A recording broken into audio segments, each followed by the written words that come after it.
আসসালামু আলাইকুম বন্ধুরা, আশা করছি সবাই অনেক ভালো আছেন। দ্য ব্যাচেলর বাইটস চ্যানেল থেকে আপনাদের সকলকে স্বাগত জানাচ্ছি। সঙ্গে আছি আমি খালেদুর রহমান শোভন। আজ আমার কিচেনে যেটা আপনাদেরকে রান্না করে দেখাবো সেটা হলো করলা এবং মাছের ঝোল। অনেকের কাছে এটা নতুন একটা রেসিপি। তো কথা না বাড়িয়ে চলেন শুরু করা যাক।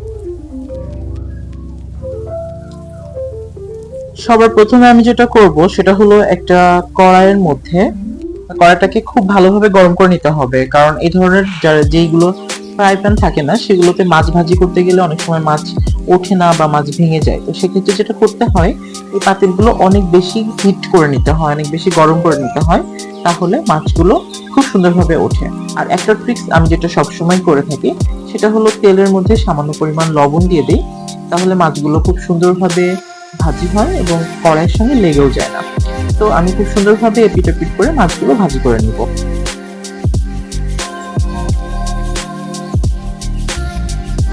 তারপর যেটা করতে হবে, অন্য আরেকটা পাতিল নিয়ে সেটা চুলার উপর বসিয়ে সেখানে সামান্য পরিমাণ তেল দিতে হবে। এখানে আপনি বেশি পরিমাণ তেলও দিতে পারেন, কিন্তু আমি একটু স্বাস্থ্য সচেতন দেখে আমি কম তেল খাই। তো সামান্য তেল দিয়ে সেখানে পেঁয়াজ দিতে হবে একটু বেশি, করলা যেহেতু একটু তিতো তরকারি, আর এটা যেহেতু আপনি ঝোল করে খাবেন সেহেতু এখানে পেঁয়াজের পরিমাণটা একটু বেশি রাখতে হবে।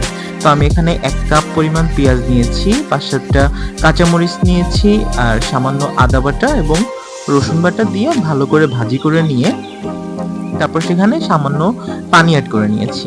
পানি অ্যাড করার পর সেখানে পরিমাণ মতো হলুদ এবং পরিমাণ মতো লবণ অ্যাড করে নিতে হবে।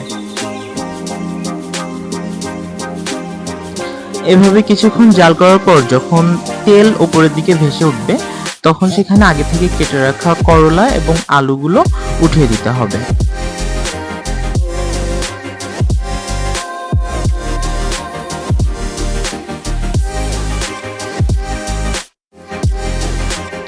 করলা এবং আলু সবগুলো পাতিলের মধ্যে দেওয়ার পর যেটা করতে হবে, ভালোভাবে ওই আগে থেকে কষিয়ে রাখা পেঁয়াজটার সঙ্গে একটু নাড়াচাড়া করতে হবে। বেশ কিছু সময় নিয়ে নাড়াচাড়া করতে হবে, যেহেতু এটা একটা ঝোলের তরকারি হবে করলার।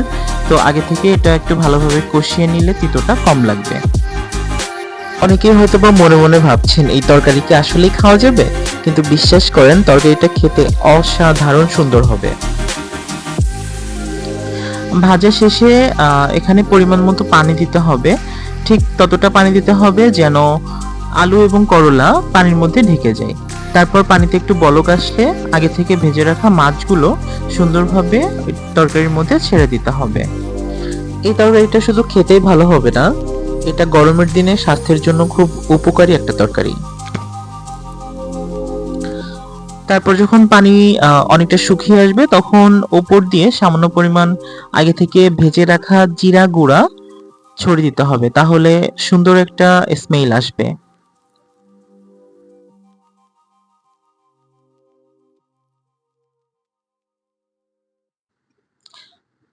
জিরা দেওয়ার পর আর 5 মিনিট জাল করে নেওয়ার পর চুলা বন্ধ করে দিতে হবে।